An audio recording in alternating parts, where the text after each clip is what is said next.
Le droit de préemption fait partie des prérogatives de puissance publique dont peut faire usage l'autorité administrative. Alors de quoi s'agit-il?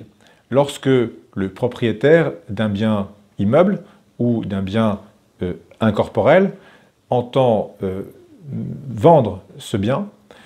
le notaire chargé de la vente doit déclarer auprès de la commune l'intention d'aliéner à travers ce qu'on appelle une DIA, une déclaration d'intention d'aliéner, pour que l'autorité administrative, dans les 2 mois qui suivent la réception de cette déclaration, eh bien, puisse exercer, si elle le souhaite, le droit de préemption. L'autorité administrative ne peut bien évidemment pas préempter tout et n'importe quoi.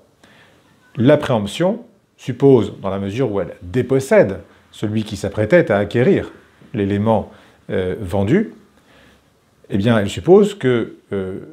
à travers cette décision, existe un projet d'intérêt général, existe un projet d'aménagement urbain, un projet de construction bénéficiant à l'ensemble de la collectivité. Et donc, lorsqu'une autorité administrative décide une préemption, elle doit obligatoirement motiver cette décision et la motiver en faisant état d'un certain nombre d'éléments. La simple déclaration d'ailleurs peut suffire, mais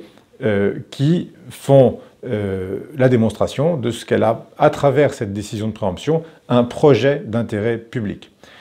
Si elle a insuffisamment motivé sa décision, ou si les motifs ne sont pas suffisamment sérieux, alors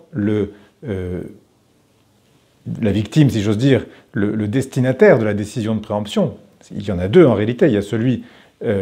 qui en est propriétaire et qui ne peut pas le vendre, et il y a celui qui espérait bien l'acheter et qui ne peut pas l'acheter.